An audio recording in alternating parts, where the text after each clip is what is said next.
Doctor BR Ambedkar Konaseema జిల్లా రామచంద్రపురం నియోజకవర్గంలో వైసీపీపై రాష్ట్ర కార్మిక శాఖ మంత్రి వాసంశెట్టి సుభాష్ ఘాటు వ్యాఖ్యలు అక్రమ మద్యం తయారు చేసి రాష్ట్రంలో అస్థిరత సృష్టించాలని ప్రయత్నించిన మాజీ మంత్రి జోగి రమేష్ చేసిన కుట్ర తిరిగి తనకే చుట్టుకుని జైలు పాలయ్యారని రాష్ట్ర కార్మిక శాఖ మంత్రి వాసంశెట్టి సుభాష్ తీవ్ర విమర్శలు చేశారు.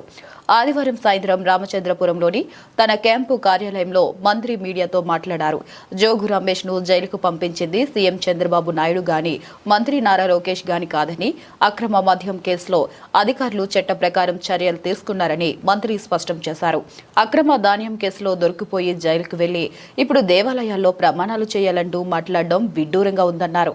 వైసీపీ పాలనలో అమలైన మద్యం విధానం ప్రజల ఆరోగ్యాన్ని కాపాడేదిగా కాదని, అది పూర్తిగా దోపిడీ విధానం, కమిషన్ల రాజ్యం, మాఫియా వ్యవస్థగా మారిందని మంత్రి సుభాష్ ఆరోపించారు. తక్కువ ధర మద్యం పేరుతో నాణ్యత లేని జే బ్రాండ్ లిక్కర్ను ప్రజలపై రుద్ది మరోవైపు వైసీపీ పెద్దలు మాత్రం కోట్ల రూపాయలు దోచుకున్నారని మండిపడ్డారు. జైలుని 5 స్టార్ హోటల్తో పోలుస్తూ దోమలు నిద్రలేని హాస్యాస్పదంగా మాట్లాడటం చూస్తే జోగు రమేష్ పరిస్థితి ఏంటో అర్థమవుతుందన్నారు. జైలుకు బయటకు వస్తూ హాస్యాస్పదమైన వ్యాఖ్యలు చేయడం జరిగింది. ఏదో లోకేష్ గారిని, చంద్రబాబు నాయుడు గారిని దేవుడి మీద ఒట్లేయమన్నట్టు, ఒట్లు వేయాలి, నేను నిర్దోషిని అన్నట్టు, అలాగే కుటుంబాల గురించి మాట్లాడటం, ఏదో అమాయకుడిలాగా నటించటం, ఇవన్నీ మరి ఆయనకి సిగ్గు అనిపించట్లేదేమో కానీ చూసిన వాళ్ళు అందరూ సిగ్గుపడతా ఉన్నారు. మాట్లాడితే బీసీ కార్డు తీసుకురావటం, లేకపోతే దేవుళ్ళని తీసుకురావటం, దయ్యాలు వేదాలు వల్లించినట్టు ఉన్నాయి మీరు చెప్తా ఉంటే. అలాగే దైవం విషయానికి వస్తే మీరు గమనించాలి, దైవం ఒక సెంటెన్స్ మీకు పంపుతా ఉంది, మీకు శిక్ష వేస్తా ఉంది. మీరు చేసిన అవినీతి, దేవాలయాల పట్ల మీరు చూపించిన అశ్రద్ధ, ప్రసాదాల మీద నాణ్యత లేకుండా మీరు చూపించిన చిన్న చూపు, ఏడుకొండలవాడి ప్రసాదం మీద, ఇవన్నీ వెరసి మీకు వేసిన శిక్ష 11.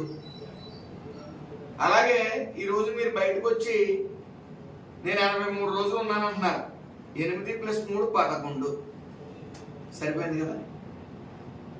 దేవుడు మీతో వింతాట ఆడుతూ ఉన్నారు మీరు చేసిన పాపాలు. కల్తీ మద్యం అనేది సృష్టించి ప్రభుత్వాన్ని అస్థిరపరచాలని చెప్పి ప్లాన్ వేసో, అడ్డంగా దొరికిపోయి ఒట్లు అంటా ఉన్నాం. అక్కడ కృష్ణా జిల్లా పోలీసులు ఎంక్వైరీ చేసి మిమ్మల్ని లోపల పంపడం జరిగింది. ఎంక్వైరీ చేసింది చంద్రబాబు నాయుడు గారు కాదు, లోకేష్ గారు కాదు. కాబట్టి మీరు గతంలో ఏదో పట్టాభి గారు ప్రెస్ మీట్ పెట్టారని, రాజకీయంగా అనేక రకాల ప్రెస్ మీట్లు పెడతారు. విమర్శలు, ప్రతి విమర్శలు సహజం. ఆ ప్రెస్ మీట్లు పట్టుకుని మీరు ఇళ్ళ మీద దాడి చేయటం, చంద్రబాబు నాయుడు గారి ఇంటి మీదకి వెళ్ళటం, అలాగే పట్టాభి గారి ఇంటి మీదకి వెళ్ళటం, పార్టీ ఆఫీసుల మీదకి వచ్చి ధ్వంసం చేయటం, మీరు చేసిన నికృష్ట పనులన్నీ మర్చిపోయారా? మీరు అమాయకుడిగా నటిస్తే ప్రజలు నమ్ముతారనుకుంటున్నారా? మాటల్లోనేమో మద్య నిషేధం, చేతల్లోనేమో మద్యం మాఫియా. మీ బతుకు ఎవరికి తెలియదు.